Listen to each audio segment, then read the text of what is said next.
Hello, our dear viewers. We're in this segment of Let's Talk Business. This is our first segment, actually, and I'm here with Joel. I like calling him Brother Joel. So, Joel, how are you? Hi, Laban. How is life? Good. Thanks for having me. Joel, I know you. These people here don't know you. Our dear viewers don't know you. So, who is Joel? Hi, guys. I'm Joel Biyinzika. I'm a social worker. I run two non-profits. One's Hope for African Child Foundation, running in Jinja, Eastern Uganda, Iganga, and Bugweri district. I also run another one in the United States of America. It's Global Seeds of Hope. I love social work. I love working with people. I love being present in people's lives. And I am a permanent resident of the United States of America. I live in Colorado, 1 hour north of Denver. Oh, that's great. Joel, you've spoken about how you have a permanent residence in America. I know you as my Ugandan citizen here, so which brings us to a very interesting discussion. Today we are looking at how best can we provide safe spaces for these people, or the Ugandans in the diaspora, or people living in the diaspora, to invest their money back in this country, Uganda. So in other words, we know that following the statistics, we have seen that people in the diaspora have very good remittances. According to, I think, if my figures are right, according to around the years of 2019, 2020, between 2018, 19 and 20, we're looking at around 1.5 billion US dollars per year remittance from the people in the diaspora. So we are saying we have this very good amount of money coming. How best can we have, as Ugandan economy or as Ugandans, tap into you people who go out there, go an extra mile to, start up a living and remit the money back in our country? Interesting question.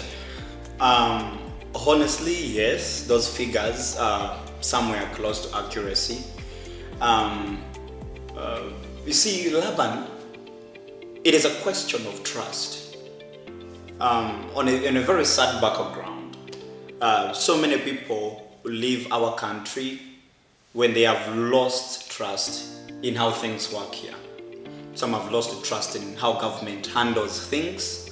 Some have lost trust in relationships, in their communities. Some have lost trust in the entire idea of this country. However, when we are out there, 2 months, 3 months in, we are reminded of how beautiful our country is.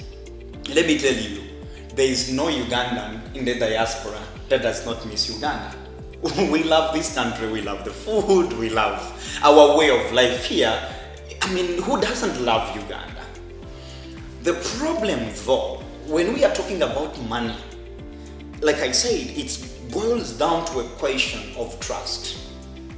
Unless we are able to address that, it's going to be very difficult to encourage Ugandans to invest back their hardly earned money in Uganda. What they send is just a fragment of what they make. Very small, minute segment of what Ugandans make in the diaspora. And we talk about the diaspora, I'm not even just talking about America, I'm talking about people in Europe, talking about people in the Gulf, in the Middle East. Those young boys and girls work very hard. And they would want to invest back here because in the first world civilizations, our money cannot really do much. Our money can make a lot of impact back here in Uganda, but cannot do much of an impact in America. For example, a 50,000 US dollar investment in Uganda gives me a very huge business, but it's a very small amount of money if I wanted to invest in the United States of America. But no one is going to get their hardly earned money and throw it in an economy that is being run by people who do not think about how hard it is for these people to raise this money in the first place. Okay, so thank you very much. Now, that's actually a very crucial submission. But now we are saying, okay, fine. How do we be able to advise government? Or what recommendations are you giving government and the private sector on how best it can create, or we can create an environment for you people who are out there to come and invest. How would you suggest government to go about this? I think it is in the interest of this government to create mediation and to create a middle ground between the diaspora people, possibly through the diaspora leaderships, and also the country, back here, the economy. The government must be intentional about working with the people or the leadership in the diaspora and sitting down with these people and creating a safe investment space. Now, it doesn't have to be a company, it doesn't have to be NSSF, but we need something whose jurisdiction can go as far as these diasporas, but also when the diaspora leadership can have its authority to how things are being run back here. Let's say, when you look at the bankable investment projects that are put out by the Uganda Investment Authority, some of these really require small money that the diaspora can raise. Most of these projects, I was reading through the whole document, and they are $5 million, $10 million, $50 million, $100 million. If the diaspora is mobilized, we can raise this money. The problem though, this information first of all is hidden from us. We don't access it unless you know someone in government. That's the only time you can know about this information. Two, when this information is out there, there is no, we have no meeting point. The government has no meeting point with the diaspora where we can have a conversation. Most of our embassies in these countries are not functional. It will be the first role of these embassies in the diaspora to make sure they know their people, they know how much we are making, and they advise us on the available investment opportunities back in the country. Okay. That is lacking. So we need someone in the middle. We need someone we can trust. That's not government, certainly. That can be people from the business community. That can be people from religious circles. That can be people in the diaspora leaderships. People that we can trust. People we know we can hold accountable. Not an amorphous thing that we don't even know how it is moving. All right. Thank you very much. That is enough for our first segment. As we go to our second segment, please, let's have a short coffee break. We had a coffee from Cafe Javas. So thank you very much.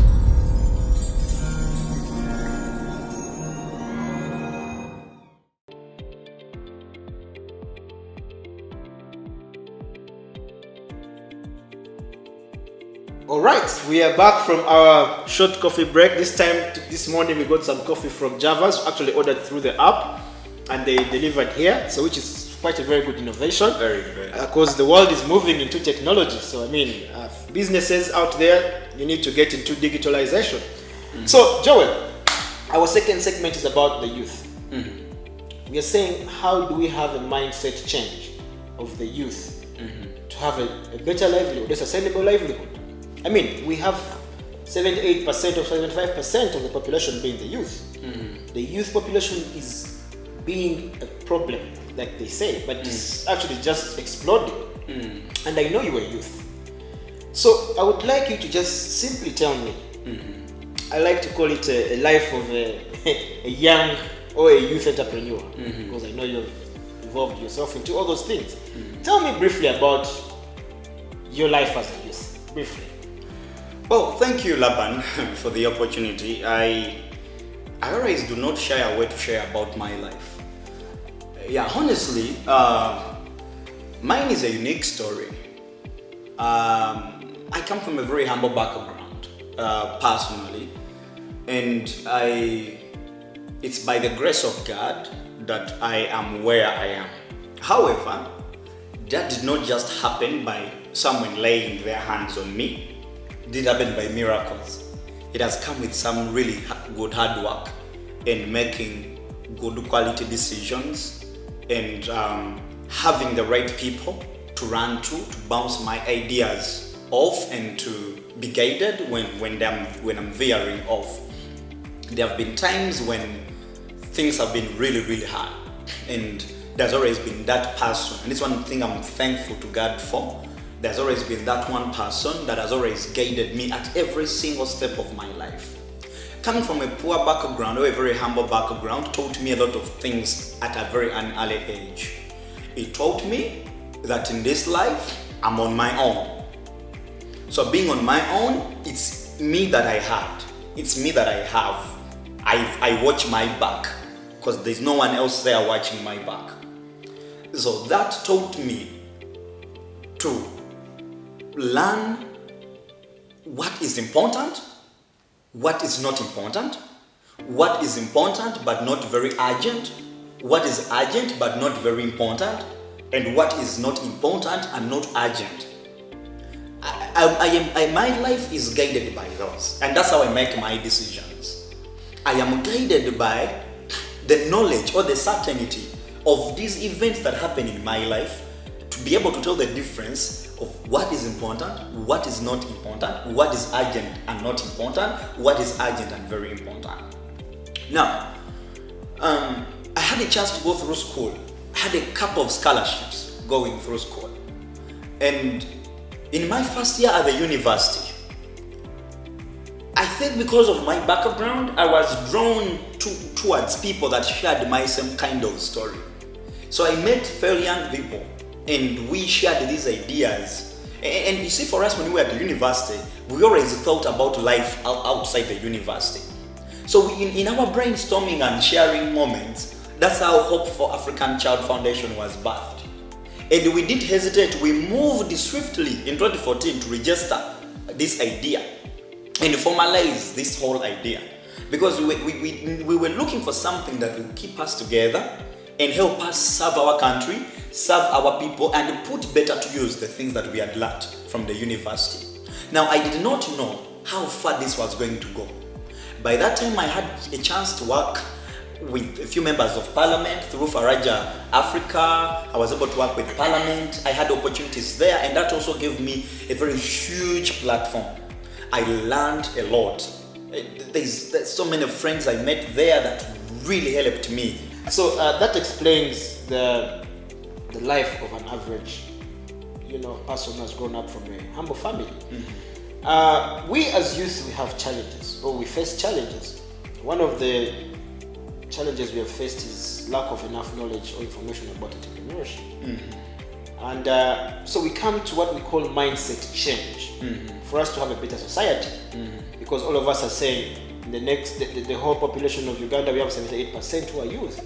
So what kind of society are we going to live in? So we are saying, what is your take on the saving mindset, investment mindset, and the mentorship mindset of our youth we have in Uganda? What is your take on that? How do you feel? Do you feel like we need to have a change? Do you feel like government should intervene? Do you feel like how can we be able to help another youth out there who is viewing this project? Interesting. Personally, I think, and this is my opinion, and I could be wrong, but I personally feel that saving should be a personal discipline that everyone should have. Same way we struggle to learn how to speak good English, I feel like we should be struggling to learn how to save. Now, when we talk about saving, many people are triggered to think of getting some extra chunk of your income and maybe taking it to the bank, or getting money and saving some. Someone will hardly say, we hardly make anything. What are we going to save? There are so many ways someone can save, and so many people have talked about it. I'm on the internet. People like Hilary Bablinde, people like Comrade Otowa, people like Mukisa, Pastor Mukisa of Worship Harvest Center. These guys teach about these things. And I'll tell you, even those that are not making money can save if they choose to readjust the way they live. It is only in Uganda where someone makes only 1 million or 1.5 million but wants to have lunch from Serena or from Sheraton or from these big, nice, fancy places with people who've been working for the last 40 years. That is obscene. It is only in this country where younger people want to live more fancy lives than their parents. That is a very wrong misconception. My father has been working for the last 40 years and saving. He has every right to go and have a meal at Sheraton. I do not have, unless I am really making double what he was making at my age. So that's the issue of saving. So saving, younger people should know that saving is not throwing away an extra chunk of money. It should actually be the first expenditure from your income. For me, that's how I learned it, and that's how I save my money. When my paycheck comes, before I pay bills, before I pay tithes, before I do anything, I first get my saving percentage off. And that goes into that. So that's a point to mark. Exactly. Before you do anything, I first get take off off a my chunk savings. of money. And Exactly. so what percentage do you think would you advise someone? Like, for example, what percentage would you want someone to save off the money he has got, off the income? So, Laban, it is advisable to save 10% of your income. But for me, it depends on how much you are making. It also depends on how far you want to go and what is motivating you to save. Living in America is a bit expensive.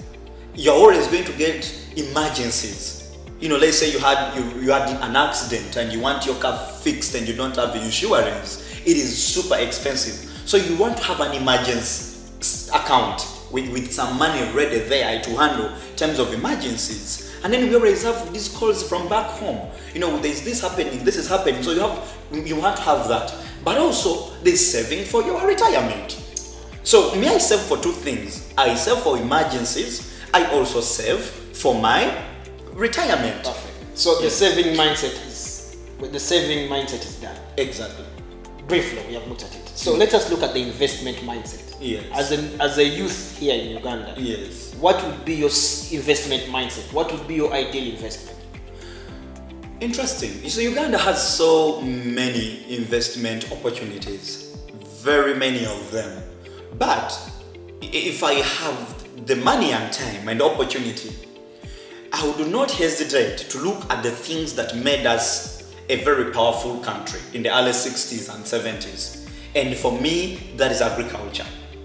And let me tell you, the market is readily available for organic agriculture products. And that is exactly what our fertile soils here are capable of giving us. Our fertile soils are capable of giving us these things effortlessly. So, agriculture is where I will first look.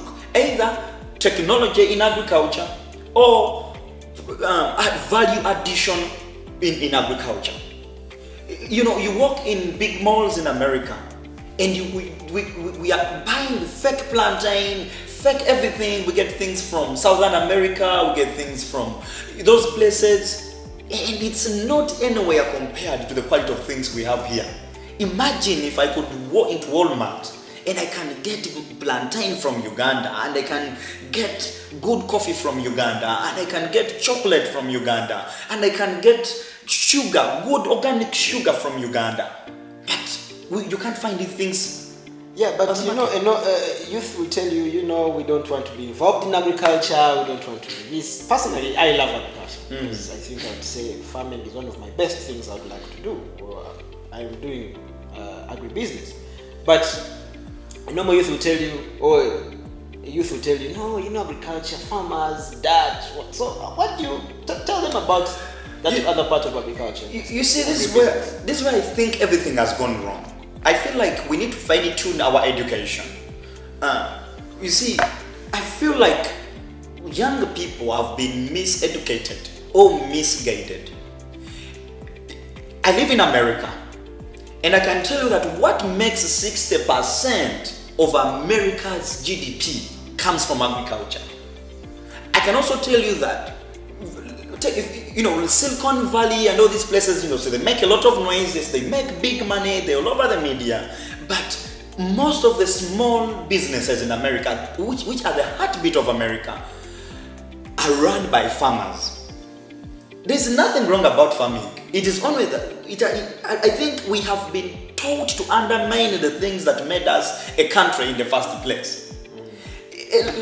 You see, I have been on dinners with people who tell you they made millions of dollars from selling turkeys on Thanksgiving. I have sat down in rooms with people who tell you they made millions of money from selling lettuce. I have sat down with people who have made millions of dollars from feeding horse, farming hay and all these kind of things. Most American products, it's farming which is the backbone of these big economies. And look, we cannot undermine agriculture in a country like Uganda, whose number one biggest mineral resource, is the fertile soil. How do we even get there? So that goes out to the youth there. So you have learned and understood. So lastly, we are looking at the segment, at the issue of mentorship. Mm-hmm. Do you feel we have been mentored? Do you feel the youth are being mentored? Do you feel like our society or this category of the people in the society are being mentored? Do you feel like we can come out to become good husbands? We can come out to become good wives? Do you feel like this society needs mentoring? Or do you think mentorship is an aspect to handle? You see, mentorship is always a necessary present need. There is a section of younger people that have been prepared and raised well, and they are really making good fathers, good husbands, good wives, good business managers. There's that whole section. But also, there's a very huge section of younger people whose parenting, whose childhood has a lot of issues. And those are the majority, unfortunately. So mentorship is needed. And I think I am calling upon all those voices of reason in our society to come out and openly reach out. There's a very huge disconnect between our generation and the generation that is running this country. There's a very huge disconnect. The few elements that are picked out of us and brought closer to the generation that is running the country also gets completely isolated from the reality of those they have left behind. So I feel like the people who are running this country should make an effort, and it should be intentional. Demonizing the youths, calling them hooligans and all these things does not help. I feel like it is in our best interest to make sure all the younger people grow into knowledge and stature of what it means, one, to be a good citizen, to be a good father, to be a good husband, to be a good member of society.